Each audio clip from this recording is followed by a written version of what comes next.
Hi guys! Nakain ulit ako sa labas. Sarap na simoy ng hangin. Mga halaman pa sa paligid. Ayan, may puno na maraming halaman. Diba? Ayan, sarap ng... nakikita niyo yung dahon, gumagalaw-galaw. Kasi fresh na fresh ang hangin. Ayan.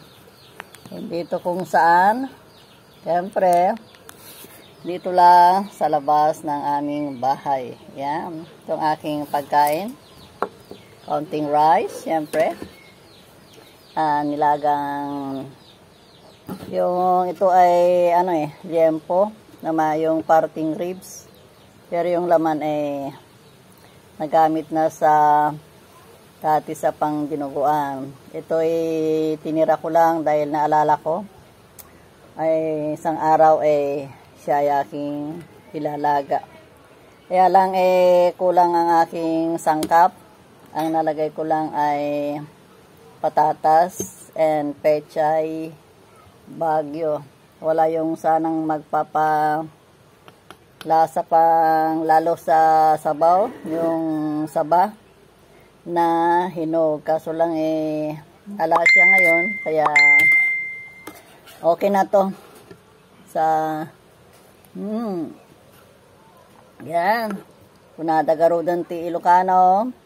Manungay mo ti si dati danakam na. Kaya umanay na ito. Yan.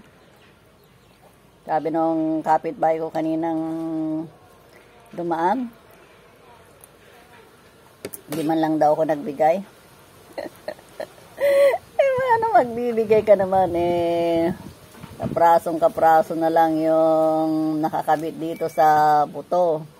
Yan, sabi ko sa kanya. Nakakaya ng hindi man masyahan yung pagbibigyan. Kaya ako na lang ang kakain ng liempong buto. Para ako masyahan din. Yeah. Ay pagkain sa labas. Siyempre, may dalawang tubig. Para pagka halimbawa ako ay nahirinan, ay may inom agad-agad. Yan. Kain tayo.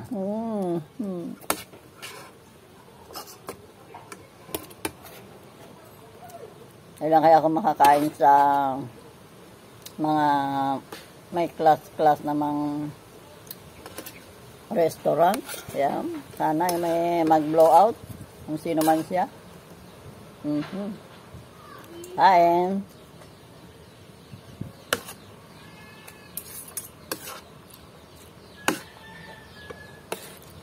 Medyo may lasa-lasa rin.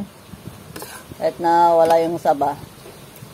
Pero mas masarap sana ako talaga kung may kasamang hinog na saba. Yung hindi naman masyadong hinog.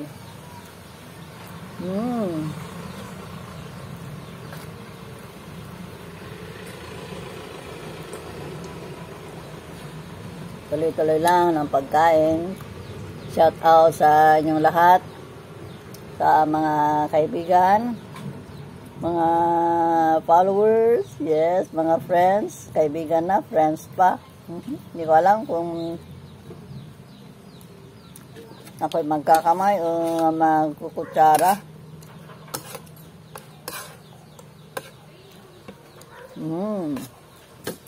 Finish ka na ba? Malapit pa lang. Yan. Yelo. Kain tayo. Ilan ba? 4 ba isa? I'll call you. Lapit na to.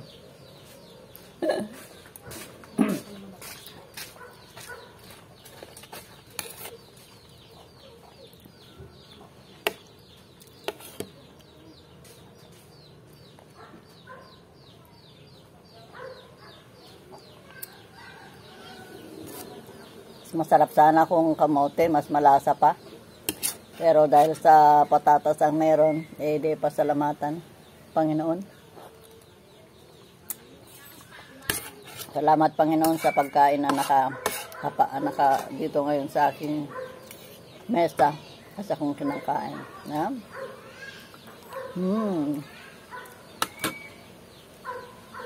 Akurin ko na at may bumibili. Napakala kang manners yung kumakain na yan. Yeah? Nagkukutsara. Tapos yeah. Yan. Kain tayo. Sana kayo ay kumain na rin dyan. Sa inyong kinaroroonan, kung ano man ang ulam, ay atin siyang pasalamatan. Kaya, bye na. At baka mainip na yung bibili ng yelo. Pangsubo na lang. Bye!